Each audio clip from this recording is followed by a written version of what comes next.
వెనిజులాలో భారీ భూకంపాలైతే చోటు చేసుకున్నాయి. వాటి వల్ల దాదాపు 32 మందైతే చనిపోయారు.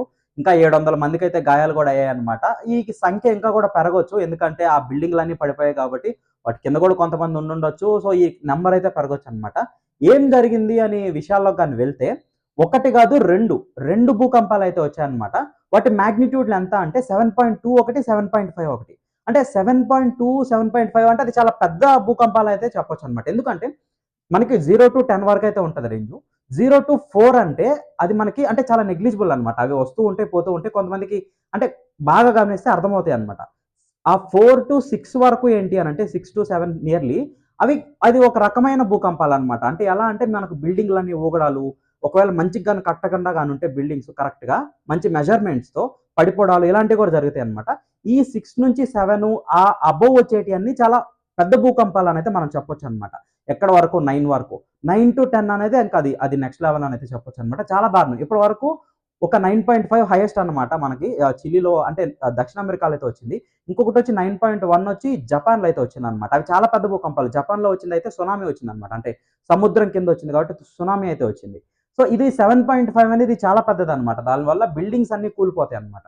మనం ఏంటి అనంటే ఇప్పుడు ఇది ఈ ఈ ఈక్వేషన్స్ ఎలా అంటే ఇవి లీనియర్ గాదు ఇవి. లాగ్ అన్నమాట. అంటే 4.5 నుంచి సపోజు 6.5కి మీకు ఎన్ని రెట్లు తేడా ఉంటదంటే 1000 రెట్ల పైన తేడా ఉంటదన్నమాట. అంటే అంత ఎక్కువ ఎనర్జీ అయితే ప్రొడ్యూస్ అవుతదన్నమాట. సో, 7.5 అనంటే అది చాలా పెద్ద భూకంపం అనైతే చెప్పొచ్చు. అంతమందైతే ప్రాణాలు కోల్పోయారు. ఇప్పుడు మనం డీటెయిల్స్ గురించి ఇంకొంచెం డీటెయిల్డ్‌గా అయితే చూద్దాం. అసలు ఏంటి? ఎలా జరిగింది? వీటన్నిటి గురించి. ఇంకోటేంటి అనంటే అసలు వీటన్నిటిని ఎలా మెజర్ చేస్తారు? ఈ భూకంపాలన్నీ ఎలా వస్తాయో చెప్పుకుందాం. సో, భూకంపాల గురించి చెప్పాలంటే ముందు మనకి అంటే మన ఎర్త్‌లో చాలా చాలా లేయర్స్ అయితే ఉంటాయన్నమాట. చివరి లేయర్ అయితే ఒకటుంటది కదా! సో, ఆ లేయర్ వల్ల అయితే ఎక్కువ భూకంపాలైతే వస్తుంటాయి. ఎందుకనంటే అవన్నీ టెక్టోనిక్ ప్లేట్స్‌గా అయితే విడిపోయి ఉంటదన్నమాట. అంటే మనకు తెలుగులో చెప్పాలంటే ఫలకాలు అంటారు.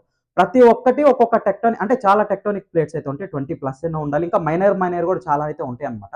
సో, అవేంటంటే అవి ఎప్పుడు మూవ్ అవుతూ ఉంటాయన్నమాట. ఒక సంవత్సరానికి దాపు ఒక 1-5 సెంటీమీటర్స్ వరకైతే మూవ్ అవుతూ ఉంటాయన్నమాట. అది మనకి అంటే సంవత్సరానికి 1-5 సెంటీమీటర్స్ అంటే చాలా తక్కువ గదా! సో, మనం అది గమనించలేకపోతాం. బట్ అదైతే మూవ్ అవుతూ ఉంటాయన్నమాట. ఎప్పుడైతే వాటి పాటికి అవి సాఫీగా ఇలా మూవ్ అవుతూ ఎళ్ళిపోతాయో మనకేం కాదన్నమాట. చిన్నియి అయితే వస్తూ ఉంటాయి. ఎప్పుడైతే ఇలా వచ్చి ఇలా మూవ్ అవ్వకుండా ఆగిపోతాయో, ఆగిపోయినప్పుడు ఏమవుతదంటే ఇక్కడ ఎక్కువ ప్రెషర్ జనరేట్ అవుతా ఉంటదన్నమాట. సో, అవి ఒక్కసారి ఇలా రిలీజ్ అయినప్పుడు ఏమవుతదంటే అక్కడ చాలా ఎనర్జీ అయితే ప్రొడ్యూస్ అవుతదన్నమాట. సో, దానివల్ల అయితే భూకంపాలనైతే వస్తాయనైతే చెప్పొచ్చు.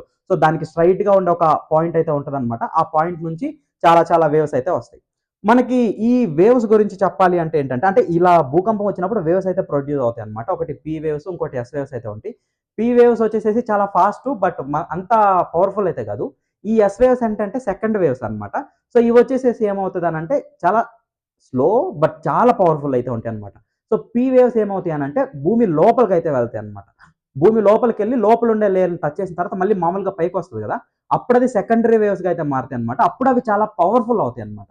సో, దీనంతటికి జస్ట్ ఫ్రాక్షన్ ఆఫ్ సెకండ్సే. జస్ట్ 20-30 సెకండ్స్ ఆర్ 1 మినిట్ లోపలే అవి పైకొచ్చేస్తాయన్నమాట. పైకొచ్చేసినప్పుడు అవి ఏంటి చాలా స్లోగానే వస్తాయి. బట్ చాలా పవర్‌ఫుల్ గదా! సో, ఆ వేవ్స్ వచ్చేసేసి చాలా ఎక్కువగొచ్చి ఆ వేవ్స్ వల్ల ఏమవుతదంటే భూమి అక్కడ అటు ఇటు కదలడం, కంపించడం ఇయన్నీ జరుగుతూ ఉంటాయన్నమాట. సో, ఆ వేవ్స్ యొక్క తీవ్రతను బట్టి మాగ్నిట్యూడ్ అయితే మారుతూ ఉంటది. ఈ మాగ్నిట్యూడ్స్ ఇవన్నీ ఎలా కాలిక్యులేట్ జేస్తారంటే మన దగ్గర సైస్మోమీటర్ అని ఒక మీటర్ ఉంటదన్నమాట. సో, అదేంటి అనంటే అదొక ఎక్విప్‌మెంట్ ఇలా ఒక ఫ్రీలీ హ్యాంగింగ్ బాడీ ఉంటదన్నమాట. దానికొక వెయిట్‌తో దానికొక ఒక పెన్ లాంటిదైతే ఉంటదన్నమాట. సో, ఎప్పుడైతే భూకంపం వచ్చి ఆ వేవ్స్ అన్నీ వస్తాయో అది ఫ్రీగా మూవ్ అవుతదన్నమాట. మూవ్ అయ్యి ఆ వేవ్స్ అన్నిటిని అది గీస్తది.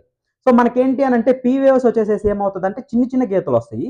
దాని తర్వాత ఎస్ వేవ్స్ సెకండరీ వేవ్స్ అవి పవర్‌ఫుల్ అని జెప్పాను గదా! వాటి వల్ల ఏమవుతదంటే పెద్ద పెద్ద వేవ్స్ అయితే వస్తాయి.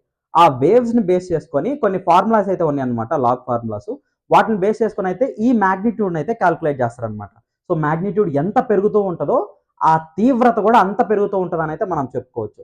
సో, ఇది బ్రీఫ్‌గా చెప్పాలనంటే ఆ ప్లేట్స్ ఇలా మూవ్ అవ్వడం వల్ల కొన్ని కొన్ని సార్లు ఒకదానికొకటి ఇలా గుద్దుకుంటాయి చూడండి. అలా గుద్దుకున్నప్పుడు ఏమవుతదంటే ఒకటి ఇలా పైకెళ్ళిపోయి ఇంకోటి ఇలా కిందకెళ్ళడం. దానివల్ల ఇక్కడేమవుతదనంటే ఇప్పుడు మనకి మన హిమాలయాలు ఇవన్నీ ఏర్పడింది ఇలాగే అన్నమాట. ఇలా ఒకటి గుద్దుకున్నప్పుడు ఇది ఒకటి పైకెళ్తది. ఒకటి కిందకి ఇలా ఎళ్తది. సో, ఈ పైకెళ్ళినయి వచ్చేసేసి కొండలైతే అయిపోతాయన్నమాట. ఈ కొండలు, ఈ లోయలు ఇవన్నీ ఏంటనంటే ఆ ప్లేట్స్ యొక్క చివరల్లో అయితే ఉంటాయన్నమాట. అవి గుద్దుకోవడమో, లేదనంటే దూరంగా జరగడమో, వీటి వల్ల అయితే ఆ గ్యాప్స్ అయితే వస్తూ ఉంటాయన్నమాట. సో, దానివల్ల అలా అటు ఇటు రాసుకోవడం వల్ల ఒకవేళ ఫ్రీగా మూవ్ అవ్వకుండా అలా స్టక్ అయ్యి ఒక్కసారి గాని మూవ్ అయితే అక్కడ వచ్చే ఆ ఎనర్జీ వల్ల అయితే ఇవైతే వస్తూ ఉంటాయన్నమాట. వీటిని కనిపెట్టడం అనేది చాలా కష్టం అని అయితే చెప్పొచ్చు. కానీ నేను చదివిన దాని ప్రకారం ఏంటి అనంటే, ఇలా మూవ్ అయ్యేటప్పుడు ఏమవుతదనంటే, అంటే మూవ్ అయ్యేటప్పుడు ఒక్కసారి కొన్ని గ్యాసెస్ అయితే రిలీజ్ అవుతాయన్నమాట. అవేంటే భూమి మీదకొస్తాయంట.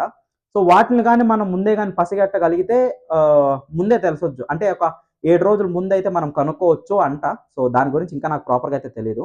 కానీ జంతువులకి ముందే తెలిసిపోతది అని అంటారు గదా! ఎందుకు అనంటే, మనకి బయటకొచ్చే ఎస్ వేవ్స్ మాత్రమే మనం రికగ్నైజ్ చేయగలం. కానీ లోపలికెళ్ళే పీ వేవ్స్ ఉంటాయి చూడండి. ప్రైమరీ వేవ్స్ ఫస్ట్ వచ్చేటియి. ఆ పీ వేవ్స్‌నొచ్చేసేసి జంతువులైతే ముందు పసిగట్టగలవంట. అందుకని జంతువులకు ముందే తెలిసిపోతది. బట్ ఈ 2 వేవ్స్ మధ్య తేడా ఎంత ఉంటదంటే జస్ట్ సెకండ్స్‌లోనే ఉంటదనమాట. 30-40 సెకండ్స్. సో, తొందరగా పైకొచ్చేస్తది కాబట్టి అవి రియలైజ్ అయ్యి మనకు తెలిసినా గానీ మనం చేసేదేముండదు. సో, ఇలా అయితే జరుగుతూ ఉంటది భూకంపాలు. అలాంటి ఒక పెద్ద భూకంపమే వెనిజులాలో అయితే వచ్చిందనమాట. 7.2, 7.5 అది చాలా పెద్ద భూకంపం అనైతే మనం చెప్పొచ్చు.